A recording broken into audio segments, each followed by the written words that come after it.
আজকের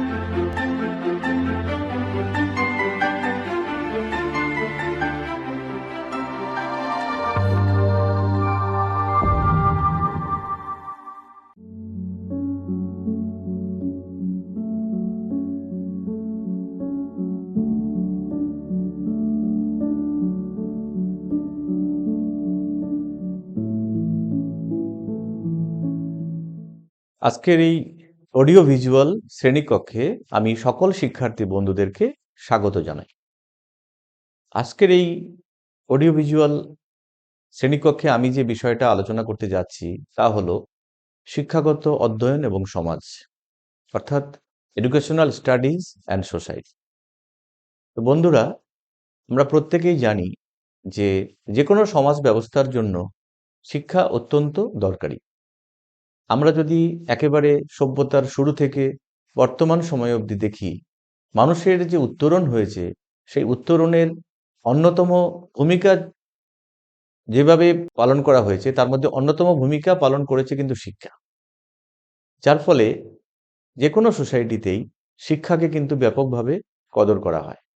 তাই এখানে আজকে এই যে শিক্ষাগত অধ্যয়ন, এখানে শিক্ষাগত অধ্যয়ন মানে এডুকেশনাল স্টাডিজ, এটা হলো শিক্ষাবিজ্ঞানের একটা বিষয় এবং তার সঙ্গে সমাজ, তার কি সম্পর্ক এবং সমাজে এর প্রয়োজনীয়তা কি রয়েছে, বা কেন আমাদের এই শিক্ষাগত অধ্যয়ন করা দরকার, বা এটা এক বিষয় হিসেবে কতটা গুরুত্বপূর্ণ, এই সমস্ত বিভিন্ন বিষয়গুলো নিয়ে কিন্তু আজকে আমি আলোচনা করব। বন্ধুরা, আলোচনার শুরুতেই আমি আজকের যে সূচিপত্র, অর্থাৎ কোন কোন বিষয়গুলো আমি এখানে হাইলাইট করব সেগুলো একটু আপনাদের সামনে রাখছি।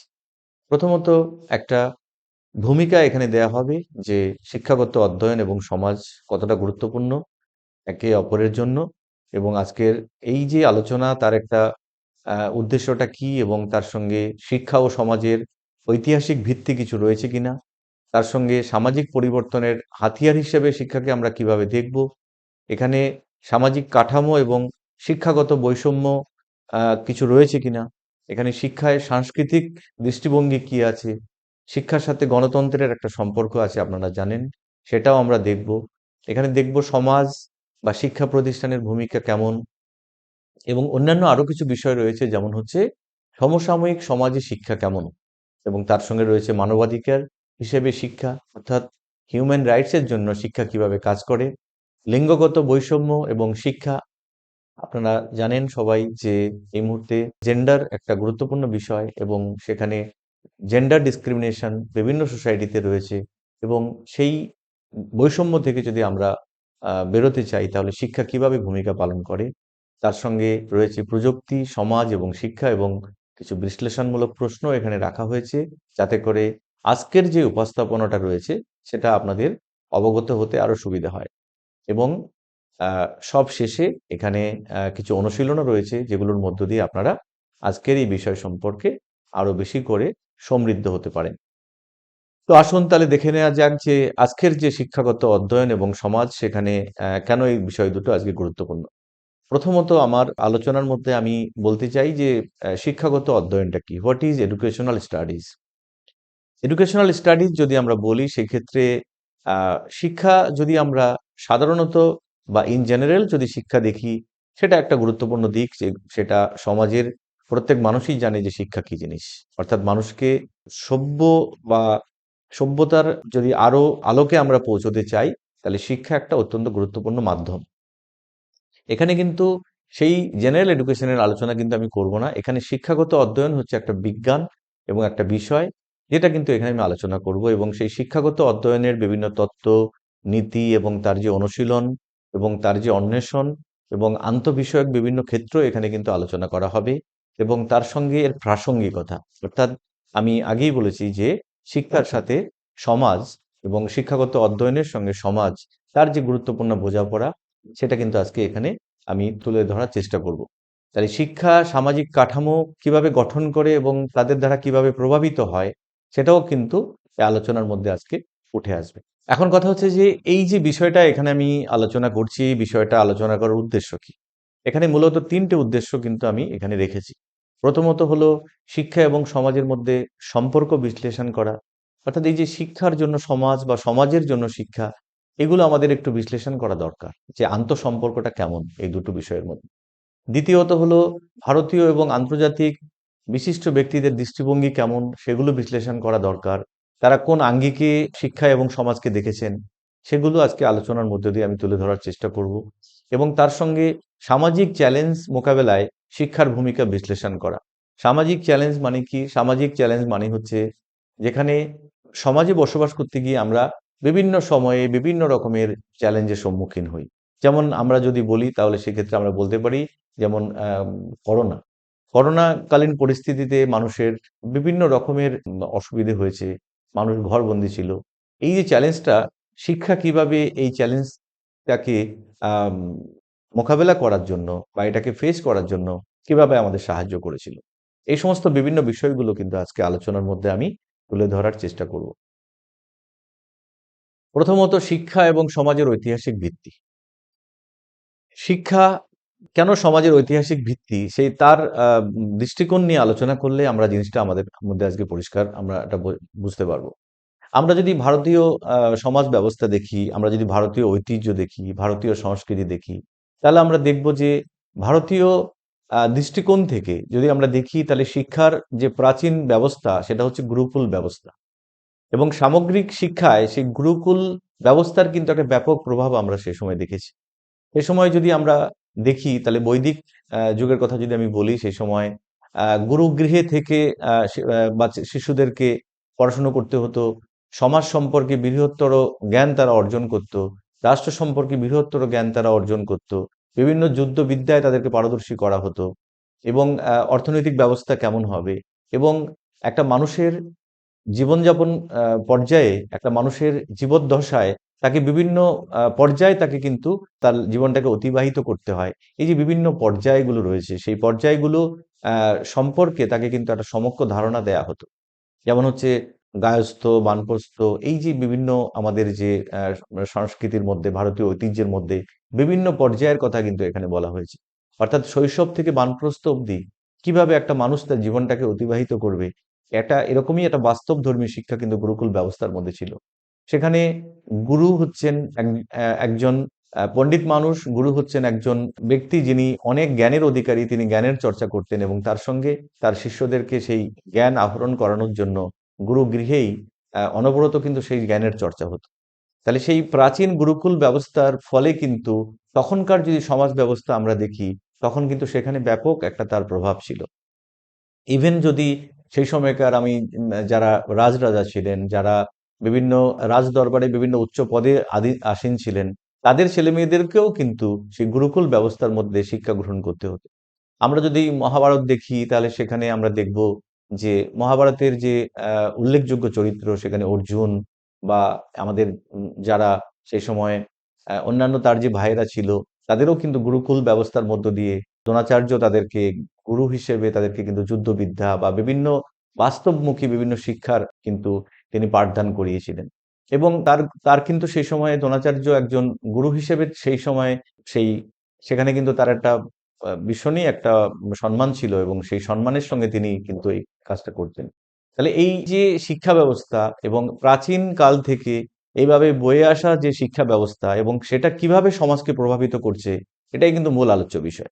তাহলে সেখান থেকে যদি আমরা পরবর্তী সময়ে যদি আসি, পরবর্তী বিভিন্ন যে আমাদের যে বিভিন্ন পর্যায়ে যে সমাজের যে বিবর্তন হয়েছে, সেখানে যদি আমরা দেখি, আমরা বর্তমান সময়ে দেখব কিন্তু সেই গুরুকুল ব্যবস্থা কিন্তু সেভাবে আর সমাজকে প্রভাবিত করছে না। কারণ গুরুকুল ব্যবস্থা সেভাবে আর নেই। যার ফলে আধুনিক শিক্ষায় শিক্ষা ব্যবস্থা যেরকম হয়েছে, সেরকম ভাবেই কিন্তু সে সমাজকে প্রভাবিত করছে। তাহলে আধুনিক শিক্ষা ব্যবস্থায় সমাজ কিভাবে প্রভাবিত হয়েছে, সেগুলো বিভিন্ন আলোচনার মধ্যে যদি আমরা আনি তাহলে আমাদের বিষয়গুলো পরিষ্কার হবে। তাহলে এই ক্ষেত্রে আমাদের ভারতীয় দৃষ্টিকোণ থেকে আমরা একটু সরে গিয়ে যদি আমরা আন্তর্জাতিক দৃষ্টিকোণ দেখি, সেখানে উল্লেখযোগ্যভাবে কিছু নাম উঠে আসে। তার মধ্যে অন্যতম হচ্ছে জন ডিউই। তিনি কি বলেছিলেন? তিনি বলেছিলেন শিক্ষা হলো সমাজের একটি কার্যকরী রূপ।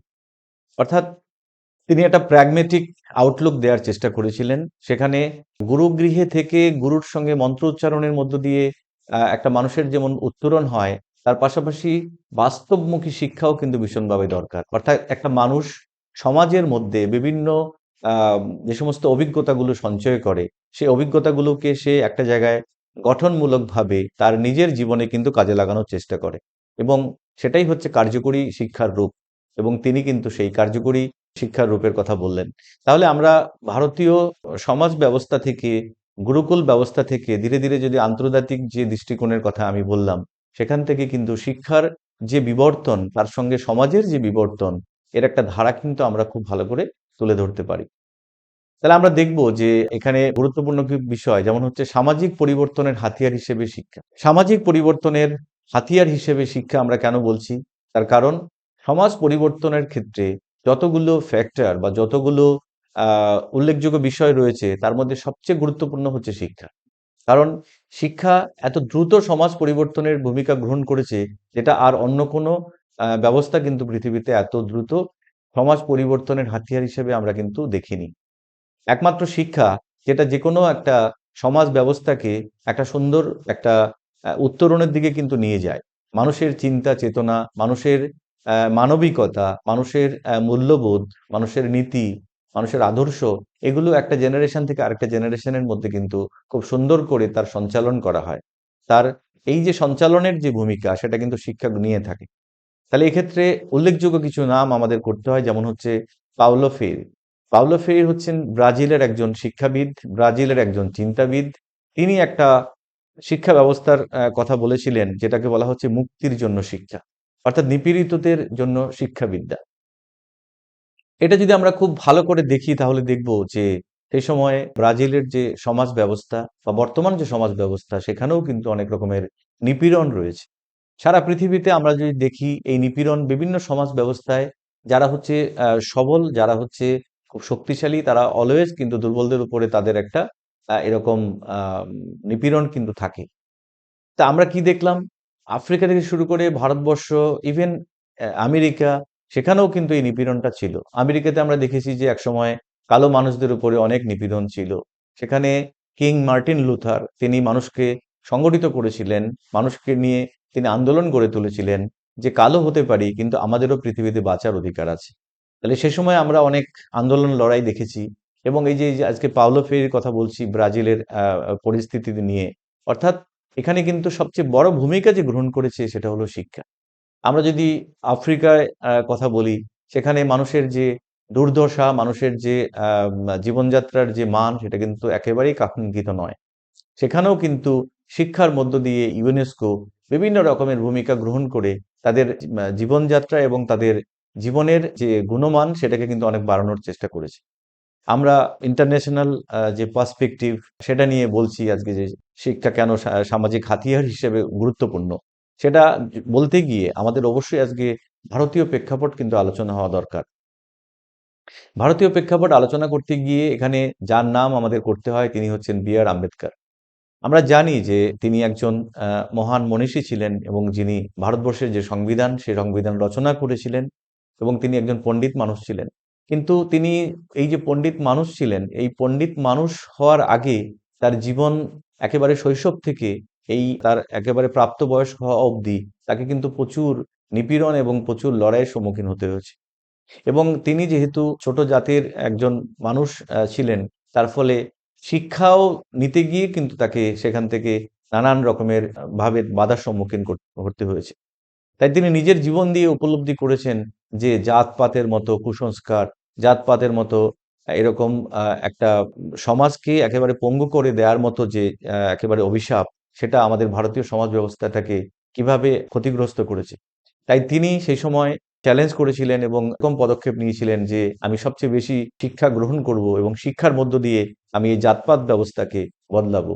এবং সেখানে যে আনটাচেবিলিটি ব্যবস্থা ছিল, অর্থাৎ নিচু জাতের যারা মানুষ, তাদের স্পর্শ করা যাবে না। এবং এই যে প্রথা, একেবারে অত্যন্ত ক্ষতিকর যে প্রথা, সেই প্রথার বিরুদ্ধে কিন্তু তিনি জন আন্দোলন গড়ে তুলেছিলেন এবং তার অন্যতম ভূমিকা যেটা গ্রহণ করেছে, সেটা হলো শিক্ষা। তার কারণ তিনি যদি অত বড় শিক্ষিত না হতেন, তাহলে সেই সময়ে এই জন আন্দোলন তৈরি করতে গিয়ে মানুষ কিন্তু তার কথা শুনতো না। কারণ তিনি এটাও তার প্রথম জীবনেই একেবারে উপলব্ধি করেছিলেন যে মানুষকে যদি সংগঠিত করতে হয়, তাহলে শিক্ষা দরকার, এবং সে নিজে সেই শিক্ষা প্রথমে নিয়েছিলেন এবং মানুষকেও বলেছিলেন যে ক্ষমতায়নের উপায় হিসেবে শিক্ষা হচ্ছে অত্যন্ত গুরুত্বপূর্ণ। এবং ভারতবর্ষের এই জাতপাতকে যদি বিনাশ করতে হয় তাহলে মানুষকে শিক্ষিত করতে হবে। এবং তিনি এই যে জাতপাতের যে অভিশাপ সেখান থেকে মানুষকে একটা আহ, সঠিক রূপে মানুষ হিসেবে, একজন দক্ষ মানুষ হিসেবে সমাজে প্রতিষ্ঠিত হওয়ার জন্য শিক্ষাকেই কিন্তু তিনি সবচেয়ে বড় উপায় হিসেবে দেখেছিলেন। তাই আমরা আজকে সামাজিক পরিবর্তনের হাতিয়ার হিসেবে শিক্ষা কেন গুরুত্বপূর্ণ তার আন্তর্জাতিক এবং তার ভারতীয় প্রেক্ষাপট নিয়ে কিন্তু একটু আলোচনা করার চেষ্টা করলাম। এখন দেখব যে সামাজিক কাঠামো এবং শিক্ষাগত বৈষম্য। এখন কথা হচ্ছে যে এই যে আমরা এটা সবাই উপলব্ধি করতে পারছি যে সমাজকে যদি পরিবর্তন করতে হয়, সামাজিক কাঠামো যদি পরিবর্তন করতে হয় বা সামাজিক কাঠামোকে যদি আরো সুদৃঢ় করতে হয়, তাহলে শিক্ষা ছাড়া কিন্তু সেটা কোনোভাবেই সম্ভব নয়। শিক্ষাই হচ্ছে একমাত্র মাধ্যম যার মধ্য দিয়ে আমরা কিন্তু এই সমাজ ব্যবস্থাটাকে আরো সুন্দর করতে পারি। এখন কথা হলো যে এই শিক্ষা ব্যবস্থার মধ্যেও কিন্তু অনেক বৈষম্য রয়েছে। অর্থাৎ এই যে শিক্ষা ব্যবস্থা, যার মধ্য দিয়ে আম্বেদকর, যার মধ্য দিয়ে পাউলো ফেরি বা যার মধ্য দিয়ে পৃথিবীর আরো অনেক বিখ্যাত মানুষ কিন্তু বলেছেন যে সমাজ গঠনের জন্য, সমাজ পরিবর্তনের জন্য, একটা সুস্থ সমাজ ব্যবস্থার জন্য শিক্ষা হচ্ছে অন্যতম মাধ্যম। কিন্তু আমরা বিভিন্ন সময় দেখি এই শিক্ষাও কিন্তু অনেক সময় যারা হচ্ছে সমাজের একেবারে ধনী সম্প্রদায়, তাদের দ্বারা নিয়ন্ত্রিত হয়। এবং যারা আজকে খেটে খাওয়া মানুষ, যারা হচ্ছে একেবারেই সাধারণ মানুষ, তারা কিন্তু অনেক সময় শিক্ষা ব্যবস্থা সঠিকভাবে পায় না এবং সেখানে তাদের নিপীড়ন হয়।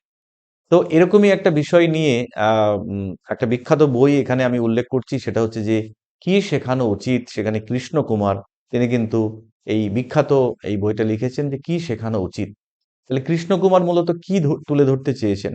তিনি তুলে ধরতে চেয়েছেন যে ভারতের সামাজিক কাঠামো এবং শিক্ষা ব্যবস্থা সম্পর্কে বোঝার জন্য এটা একটি গুরুত্বপূর্ণ বই।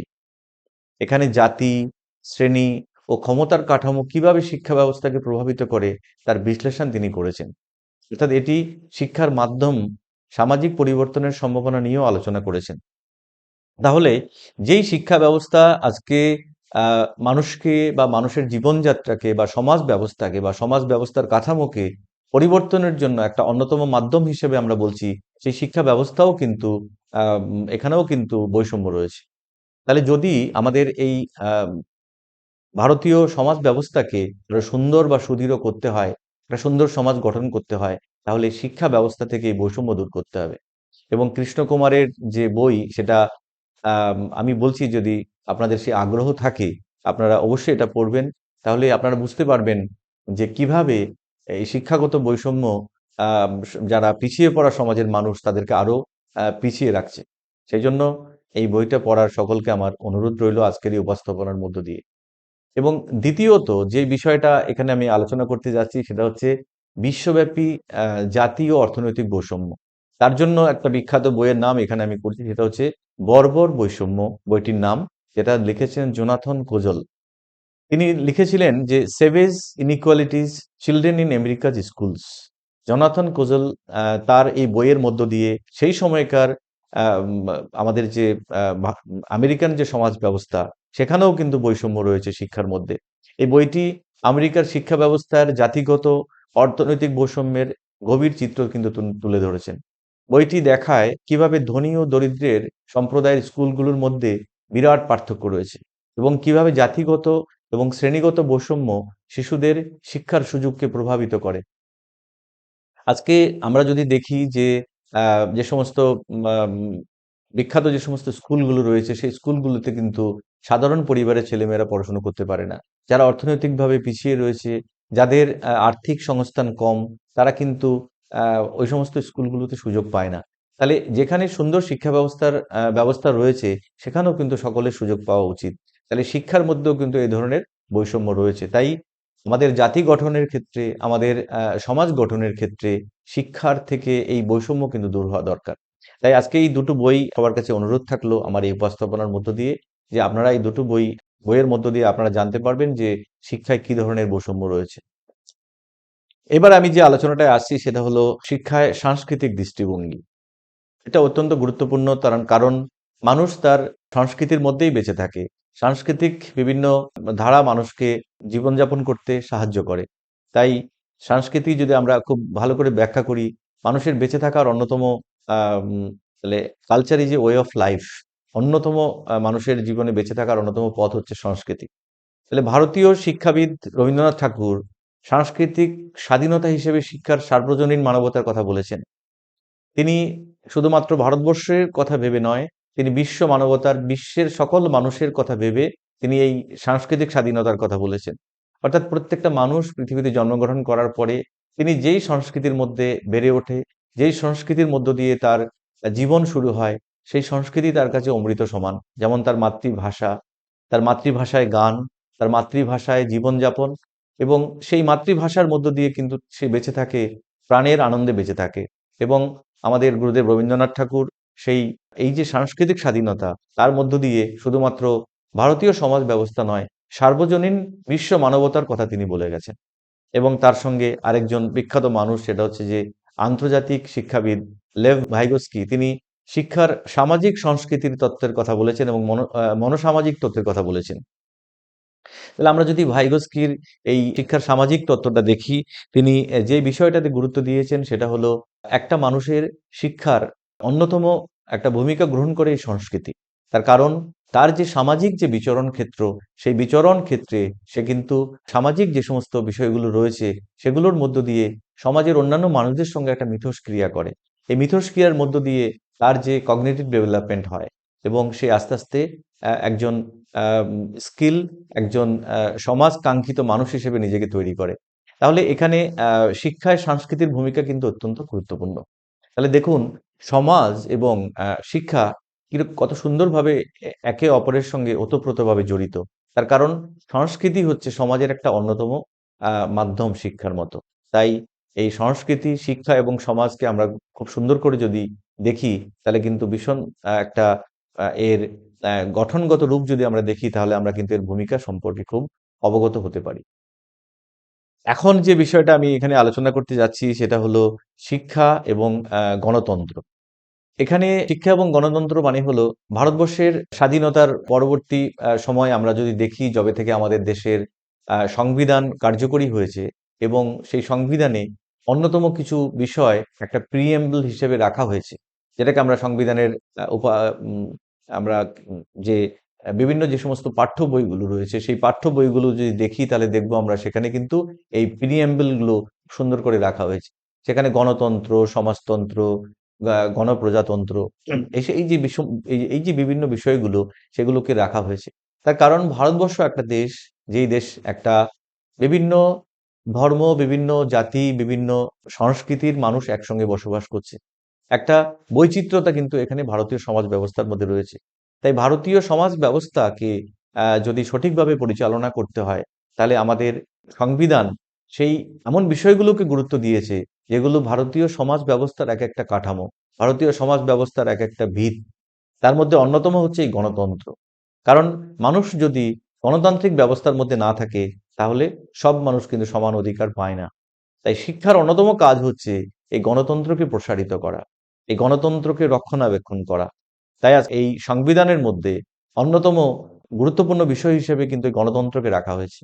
এখানে উল্লেখযোগ্য যার নাম আমাদের করতে হয়, তিনি হচ্ছেন গান্ধীজি, অর্থাৎ আমাদের জাতির পিতা। গান্ধীজির নৈতালিম শিক্ষা যদি আমরা দেখি, তাহলে দেখব সেখানে স্বনির্ভরতা এবং সামাজিক সংস্কারের জন্য শিক্ষার কথা তিনি বলেছেন। সেখানে প্রত্যেক মানুষ একটা জীবনের শুরুতেই তারা যখন শিক্ষা গ্রহণ করবে, তার মধ্যে এমন শিক্ষা গ্রহণ করবে যেই শিক্ষা তাকে স্বনির্ভর করবে, যেই শিক্ষা তাকে গণতান্ত্রিক চেতনায় তাকে উন্নীত করবে, যেই শিক্ষা তাকে সামাজিক সংস্কার সম্পর্কে জানাবে। তাহলে এমন শিক্ষার কথা তিনি বলেছিলেন। তাই তিনি দেখতে চেয়েছিলেন যে ভারতীয় যে সমাজ ব্যবস্থা, ভারতীয় যে গ্রাম, প্রত্যেক গ্রাম অর্থনৈতিকগতভাবে স্বাধীন হবে। তারা কিছুতেই অন্য যে যে গভর্নমেন্ট রয়েছে তার উপরে কিন্তু তারা নির্ভরশীল হবে না, তারা নিজেরাই স্বাবলম্বী হবে। এরকম একটা সুন্দর স্বনির্ভর ব্যবস্থা তিনি চিন্তা ভাবনা করেছিলেন। আমরা যদি দেখি জন ডিউইকে দেখি, গণতন্ত্র এবং শিক্ষা, সেখানে তিনি সমালোচনামূলক চিন্তা ভাবনা এবং অংশগ্রহণমূলক গণতন্ত্রের কথা বলেছেন। তাহলে দেখুন, শিক্ষা এবং গণতন্ত্র কতটা গুরুত্বপূর্ণ। গণতন্ত্র আমাদের সমাজ ব্যবস্থাকে সুদৃঢ় করে এবং গণতান্ত্রিক ব্যবস্থার মধ্য দিয়ে মানুষ যাতে একটা সুন্দর সমাজ ব্যবস্থা তৈরি করতে পারে, সেটাই হচ্ছে শিক্ষার কাজ। শিক্ষার অন্যতম গুরুত্বপূর্ণ কাজ হচ্ছে একটা গণতান্ত্রিক সমাজ ব্যবস্থাকে তৈরি করা। এখন যে বিষয়টা আমি আলোচনা করতে যাচ্ছি সেটা হলো সমাজে শিক্ষা প্রতিষ্ঠানের ভূমিকা। আমরা জানি যে শিক্ষা এবং সমাজ দুটোই হচ্ছে একে অন্যের সঙ্গে ওতপ্রোতভাবে জড়িত এবং সেখানে এই শিক্ষা প্রতিষ্ঠানগুলো সমাজে কিভাবে সমাজের কাঠামোকে আরো সুন্দর সুদৃঢ় করতে ভূমিকা গ্রহণ করে সেটা আমাদের জানা দরকার। আমরা যদি ভারতীয় প্রেক্ষাপট দেখি, যেখানে জাতীয় প্রতিষ্ঠানের বিভিন্ন রকমের অবদান রয়েছে।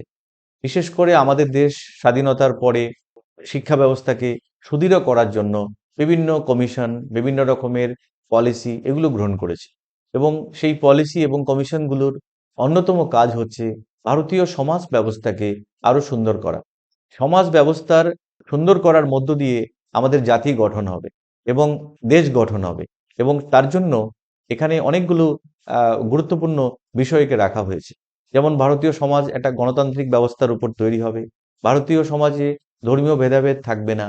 ভারতীয় সমাজে মানুষ একটা অন্য মানুষের যে সংস্কৃতি সেটাকে শ্রদ্ধা করবে। তাহলে এই যে বিষয়গুলো, সেগুলো কিন্তু শিক্ষা প্রতিষ্ঠানের মধ্য দিয়ে একজন শিশুকে আমরা কিন্তু তার জীবন যখন শুরু হয় তাকে আমরা এগুলো দেওয়ার চেষ্টা করি, যাতে সে আমাদের দেশ, আমাদের সমাজ সম্পর্কে একটা ধারণা তৈরি করতে পারে। কারণ তিনি আজকে শিশু, কিন্তু আগামী দিনে সে আমাদের ভবিষ্যৎ নাগরিক।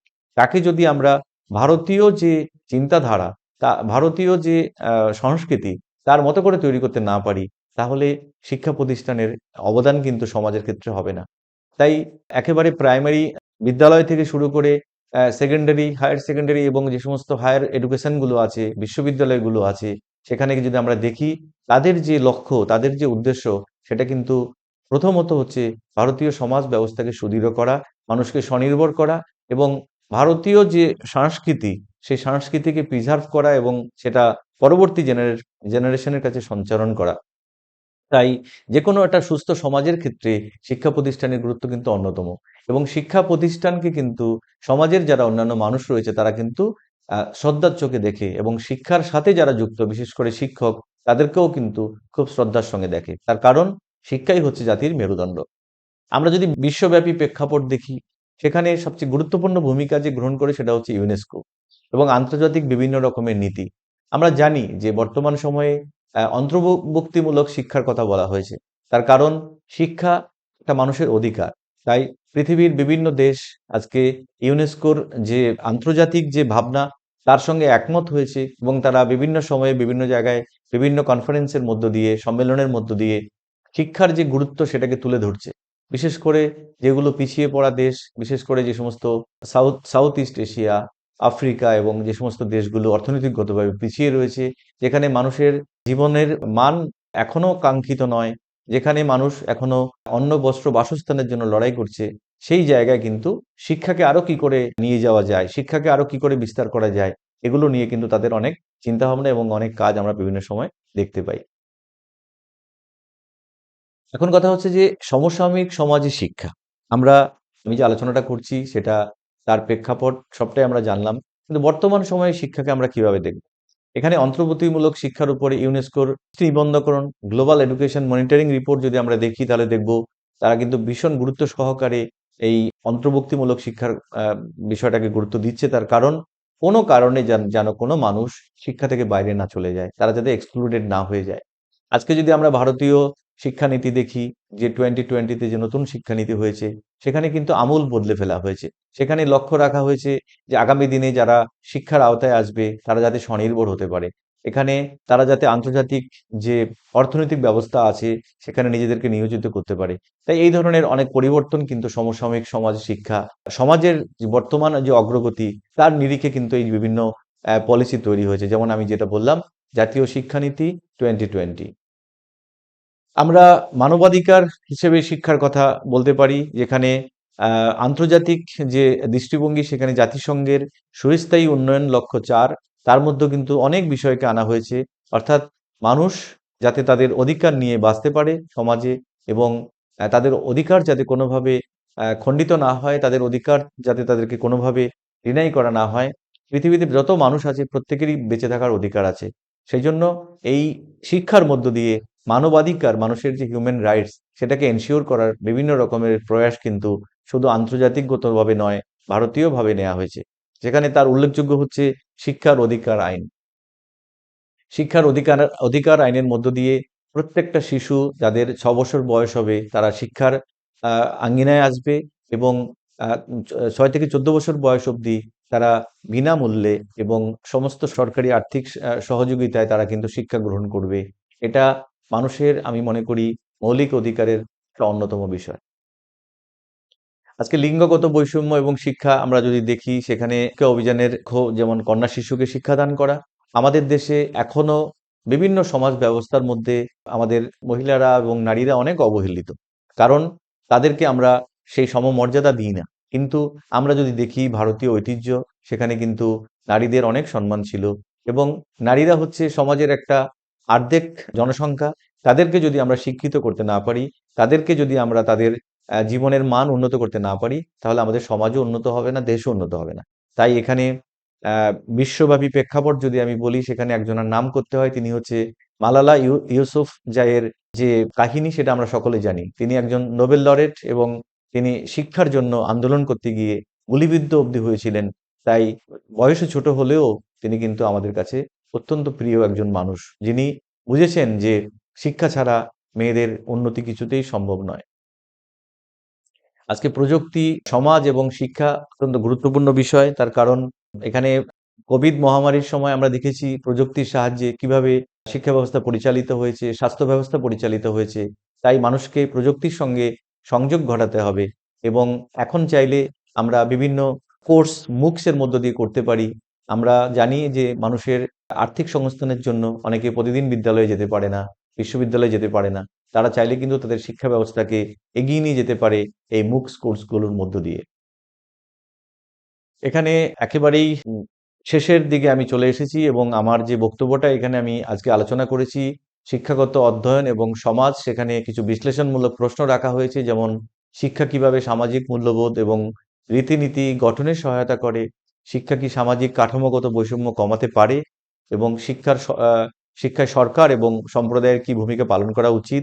এরকম বিভিন্ন প্রশ্নগুলো রয়েছে, যেই প্রশ্নগুলো নিশ্চিতভাবে আপনাদেরকে সাহায্য করবে এই বিষয় সম্পর্কে আরো আহ, অবগত করতে। তাই এখানে অংশগ্রহণমূলক কর্মসূচিও রাখা হয়েছে, যেমন একটা দলগত আলোচনা হতে পারে, যেমন গ্রামীণ ভারতে ন্যাশনাল এডুকেশন পলিসি 2020-র বাস্তবায়ন এবং তার প্রভাব কেমন, সেটা নিয়ে একটা দলগত আলোচনার আয়োজন করা যেতে পারে।